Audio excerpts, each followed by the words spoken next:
Allah subhanahu wa ta'ala tells us in the Quran, اعلموا أنما الحياة الدنيا لعب ولهو وزينة وتفاخر بينكم وتكاثر في الأموال والأولاد.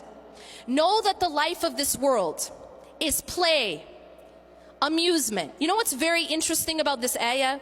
Is when you break down this ayah, from Surah Al-Hadid, you find that this ayah is a chronological timeline of our life in this world, of the things that matter most to us in this world. Because when we first come into this life, what's the most important thing to us as a child?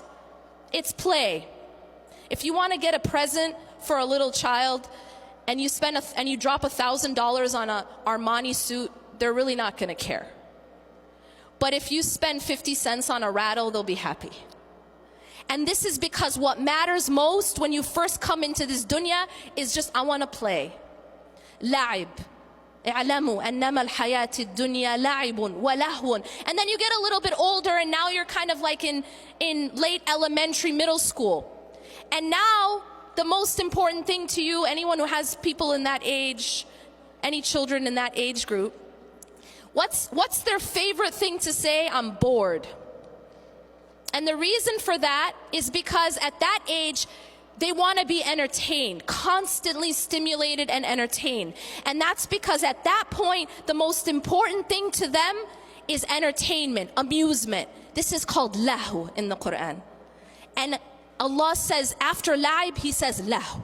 La'ibun wa lahun wa zina. Then you get a little bit older. And what is hubb ad-dunya about when you're in high school? Well, pretty much it's about what you look like, what you're wearing. This is the time when people are so concerned about what they look like that this is when you see spikes in things like eating disorders, because what you look like becomes of utmost importance.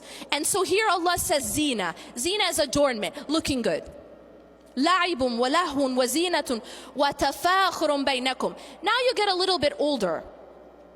And now it's not so much about your rattles and your video games or even your brand names. Now it's about proving yourself. Now it's about, how do I stack up next to someone else? What medical school are you getting into? How are your grades? And now it's tafakhurun baynakum. Now you're trying to show off. You're trying to compete. Then you get established. You get a big house, nice car, and children. And now what is it? وَتَكَاثُرٌ فِي الْأَمْوَالِ وَالْأَوْلَادِ. Now it's about getting a lot or competing in the accumulation with regards to money and your children. But what's so interesting here is that Allah says all of this, He gives us an analogy. See, all of these are halal things. But these are the things we get caught up in. And each person is at a different stage in that dunya. But all of it, كَمَثَلِ غَيْثٍ أَعْجَبَ الْكُفَّارَ نَبَاتُهُ ثُمَّ يَهِيجُ فَتَرَاهُ مُصْفَرًّا. All of this stuff that we get so caught up in, it's like a heavy rain that makes the farmer super excited for a while. Because what happens, it brings vegetation. But then what happens to that vegetation? These things that we chase, what happens to it? It starts to crumble, becomes dry and yellow, and then it just becomes nothing. Allah subhanahu wa ta'ala is teaching us that the life of this world isn't meant to be chased. It isn't meant to be loved in that way. And when you take hubb ad-dunya and you fill your heart with it, it actually causes all types of other spiritual diseases. The second disease, which also actually comes out of hubb ad-dunya, is the disease of envy. The disease of envy is destroying our body as an ummah. And now we have social media, right?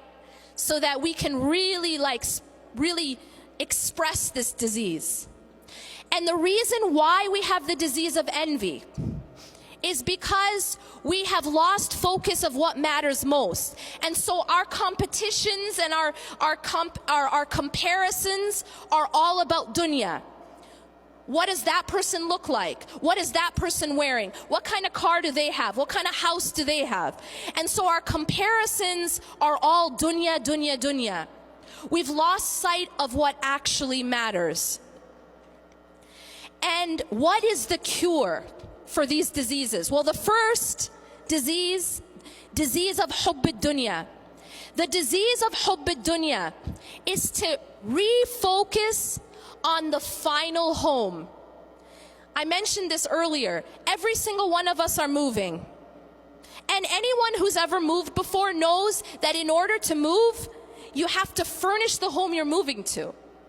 You have to prepare it.